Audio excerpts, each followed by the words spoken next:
कभी भी दुनियादारों से उम्मीदें वाबस्ता ना करें। एक बात सुने बड़ी शानदार, इमाम गजाली ने लिखी है। इमाम गजाली फरमाते हैं कि हारून रशीद ना हज करके वापस आया बगदाद में, तो कोने में हजरत बहलोल दाना बैठे थे। रश बहुत था, मजमा बड़ा था। हजरत बहलोल दाना भी सड़क के किनारे बैठे थे, तो सिपाही कहने लगे यहाँ से उठ जाओ। फरमाने लगे हारून रशीद की ज़मीन नहीं, ज़मीन मेरे रब की है, मैं क्यों उठूँ। वो करीब से गुजरा तो सलाम ली, तो आपने उसका प्रोटोकॉल देखा तो फरमाने लगे हारून रशीद तुझसे तगड़े तगड़े मोटे मोटे प्रोटोकॉल मैंने लोगों के देखे हैं, और ये जो तेरे दाएं बाएं आज तेरे नारे लगा रहे हैं, ये पहले उन लोगों के नारे लगाया करते थे। और थोड़ा वक्त गुजरने दे, जो तेरे बाद आएगा ना, ये सारे फिर उनके नारे भी लगाएंगे। तू झूठ की दुनिया में जिंदा है, इनसे तूने उम्मीदें वाबस्ता की हैं, ये कल उसके नारे लगाएंगे। उसके दिल पे बड़ा असर हुआ, घोड़े से उतर आया, आगे कहने लगा हुजूर आपने मुझे बड़ी अच्छी नसीहत की है, मेरा दिल बड़ा ठंडा हुआ है। मैंने सुना है आप मकरूज हैं, कुछ लोगों का कर्ज, तो मुझे कोई हुक्म ही कर दें। आप हंसने लगे, फरमाने लगे यार तू तो बड़ा ही बेवकूफ़ है, बड़ा ही बेवकूफ़ है तू, मैं तुझे नसीहत कर रहा हूँ, तू मुझे उलझा रहा है। हुजूर कोई हुक्म कर दें। क्या खूबसूरत अंदाज है रब करीम के बंदों का। हजरत बहलोल दाना फरमाने लगे तेरा रब कौन है। कहा अल्लाह। तो फरमाया मेरा कौन है। कहा अल्लाह। फरमाने लगे ये तो नहीं ना हो सकता कि अल्लाह हारून रशीद को देता रहे और बहलोल दाना को भूल ही जाए।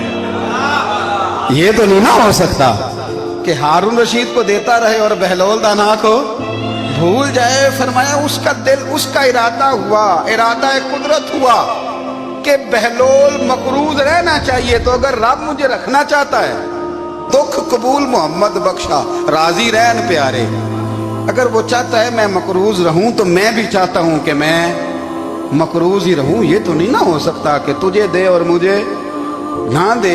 फरमाया मेरी तुझसे कोई उम्मीद नहीं, मुझे जब भी देगा मेरा रब भी देगा, और वो देगा तो फिर इंशाल्लाह खजाने खोल के देगा। दुनियादारों से उम्मीदें वाबस्ता करना, लोगों के पीछे, ये छोड़ दें। आप बेचैन रहेंगे, बेकरार रहेंगे। अल्लाह वालों से जरूर उम्मीदें वाबस्ता करें, इसलिए कि उनके पास जो कुछ होता है वो दरअसल रब का ही होता है। लेकिन सेठों से, नवाबों से, सियासतदानों से बाज आ जाए, हमारी बड़ी उम्मीदें वाबस्ता हैं। मैं अक्सर कहता हूँ जितने फेरे नौकरी के लिए दुनियादार के दरवाजे पे लगाए हैं ना, इससे कम दफा मस्जिद में नफल पड़े होते तो रब उतनी बड़ी मेहरबानी फरमा देता। तीसरी बात ये याद रखें, अगर सुकून लेना चाहते हैं ना, अगर सुकून लेना चाहते हो ना, तो लोगों को डिस्कस करना बंद कर दो। बहुत सारी कमजोरियां हमारे अंदर होती हैं ना, फिर अल्लाह हमारी रोजी तो नहीं ना बंद फरमाता। ये तो नहीं कहता कि जमीन से निकल जाओ। अगर यही वाला मामला हो जो हमारा है कि वो शादी पे इसने मेरे साथ बुरा सलूक किया, तब सारी जिंदगी बुग़्ज़ रखना है। अगर यही मामला फरिश्ते अल्लाह की बारगाह में कहें कि या अल्लाह इसने फलाने दिन शराब पी थी, अब इसको ज़मीन में नहीं रहने देना, निज़ाम ज़िंदगी चलेगा। तो अगर अल्लाह हमें माफ़ करता है तो हम बंदों को माफ़ क्यों नहीं करते। आप यकीन करें, इतनी लंबी अदावतें, इतना लंबा हसद, इतना लंबा बुग़्ज़, इतना लंबा। हदीस मैंने पढ़ी, मैं हैरान रह गया। मेरे नबी करीम अलैहिस्सलाम ने फरमाया अपनी बीवी से कभी बुग़्ज़ ना रखना। अगर उसकी एक बात नापसंद हो तो उसे छोड़ के वो बात देखो जो तुम्हें पसंद है। मैं इस हदीस को पढ़ के सोचने लगा कि क्या बीवी का भी बुग़्ज़ रखते हैं लोग। अब हुजूर ने कहा है तो इसका मतलब है लोग बीवी का बुग़्ज़ भी रखते हैं। अब इस पर इस्तदलाल करके मुझे कहना पड़ेगा कि ससुराल वालों का बुग़्ज़ भी रखते हैं। कहना पड़ेगा कि भाई के ससुराल वालों से भी बुग़्ज़ रखते। इस हदीस की रोशनी में मैं समझा कि लोग भाभी का बुग़्ज़ भी बुग़्ज़ रखते हैं, बुग़्ज़। वरना आदतें तो हमारी भी कई बुरी होती। अगर आदत एक वजह बने इख्तलाफ की, तो आदतें तो हमारी भी कई बुरी हैं, लेकिन हम अपनी बुरी आदतों समेत अपने आप से प्यार करते हैं, और सामने वाले की एक भी आदत बुरी हो तो उससे बुग़्ज़ रखते हैं। बुग़्ज़ ना पैदा करें। मेरे नबी पाक अलैहिस्सलाम ने फरमाया कुछ चीज़ें तुम्हारे दीन को मूंड डालेंगी, तबाह कर देंगी, काट देंगी। हुजूर कौन सी। फरमाया हसद, तकब्बुर और बुग़्ज़, ये तुम्हारे दीन को तबाह कर दें। हम बेचैन इसलिए हैं कि हमने बहुत सारे लोगों का बुग़्ज़ पाला हुआ है, और हर फील्ड में सियासतदान ने सियासतदान का, ज़ातियात पर उतर के बात करते हैं। मुअज़्ज़ज़ तरीन लोग, ताजर ने ताजर का, इल्ला माशाअल्लाह बाज़ जगह पे अहले इल्म भी एक दूसरे से अदावत रखते हैं। खुदारा दिल रब करीम के आने का ठिकाना है। ये साफ होगा तो इसमें रब रसूल के जलवे होंगे। अगर इसमें अदावत हो, इसमें बुग़्ज़ हो, इसमें कीना हो, निफाक हो, सुने मेरे रसूल करीम हज़रत अबू बकर सिद्दीक़ रज़ी अल्लाह ताला अन्हु कहते हैं मैं रो ही पड़ा।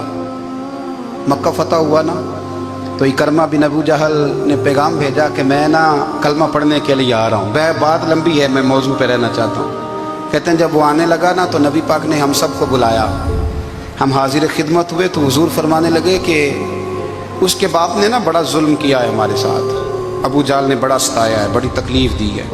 आप मुझे बतलाएं कि वो एक दफ़ा किसी शादी पे बहस होती है बीवी के भाई के साथ, फिर सारी ज़िंदगी उस बेचारे को माफ़ी, वो 10 दफ़ा घर आता है माफ़ी मांगने पर सवाल ही नहीं पैदा होता। मैं ओ हो मुझे ही कह दिया, यानी मैं, यानी फिर मैं, मुझे ही कह दिया आपने और मेरी शान में बेअदबी और फिर मैं माफ़ कर दूँ। तौबा तौबा तौबा, ये कैसे हो सकता है? मेरी नाक नीची हो जाएगी और आपने मुझे कह दिया, सवाल ही नहीं पैदा होता। और ये रोना मैं अक्सर होता हूँ कि शादी वाले दिन दामाद साहब का ज़्यादा दिमाग ख़राब होता है। जब छोटी साली की शादी होती है ना, उस दिन इसको बुखार चढ़ता है, इसको कान में कहता है तेरी इज्जत नहीं कर दे। उस दिन इसका दिमाग ख़राब हो जाता है, बच्चे उठा कर निकल आता है। वो बेचारा सुसर मिन्नतें कर रहा होता है कि तेरी मेहरबानी आ जा, ये इज्जत करा रहा है। तो मैंने कहा एहतजाज करके जो इज्जत कराई जाती है वो इज्जत नहीं होती। हाँ हाँ, यहाँ मांग के इज्जत लेते हैं लोग, यह एहतजाज की कोई इज्जत है? आपके अंदर कमालात इतने हों कि आपकी इज्जत करने को दिल चाहे, यानी मज़ा आए, यानी लुत्फ़ आए, यानी आप दूर बैठे हों तो किसी का दिल करे आपको स्टेज पे बुलाने के लिए। ये क्या बात हुई कि छाए जाना और भाग के आगे जाना? इनसे निकलें। इकरमा बिन अबू जाल कलमा पढ़ने के इरादे से आ रहे हैं, हुजूर अलैहिस्सलाम ने सहाबा को बुलाया। कितनी ज़्यादा अदावत रखी जा सकती थी माज़अल्लाह। कब से वो चला था जुल्म करने, और उसके बाद उसका बेटा शुरू हो गया। कितनी बातें थी जो नाकाबिले माफ़ी थी, पर करीम रसूल ने हमें बतलाया है कि सुकून वाली ज़िंदगी कहते किसको है। जब सब लोग जमा हो गए तो हुजूर ने फरमाया भाई वो कलमा पढ़ने आ रहा है, उसके बाप ने जुल्म बड़े किए हैं, पर मेरी नसीहत ही है कि उसके सामने उसके बाप को बुरा ना कहे। खबरदार कोई उसके सामने कोई बात ना करे। अब वो कलमा पढ़ने आ रहा है, मुती हो के आ रहा है, बांध के आ रहा है। कहते हैं अल्लाह के रसूल ने ना काफ़ी देर तक खुतबा दिया, ब्रीफिंग दी, बात समझाई। जनाब सिद्दीक़ अकबर कहते मैं रो पड़ा। एक सहाबी मुझे कहने लगे तुम्हें क्या हुआ? तो मैंने कहा मैं मुस्तफ़ा की रहमत पे रो रहा हूँ। देखो किन के लिए हुजूर ग्राउंड बना रहे हैं, देखो किन के लिए हुजूर तैयारी कर रहे हैं, जिन्होंने सारी जिंदगी दुश्मनी की। खुदारा ये अंदर से अदावतें निकाल फेंको। ओ भाई इतना तो लंबा टाइम ही कोई नहीं, इतना तो वक्त ही कोई नहीं, इसको साफ रखो। बंदा कोई कर भी गया तो कोई अर्ज नहीं। चंगी मंदी सजना कोलों 100 वारी हो जाती, यार यारां दा गिला नहीं करदे।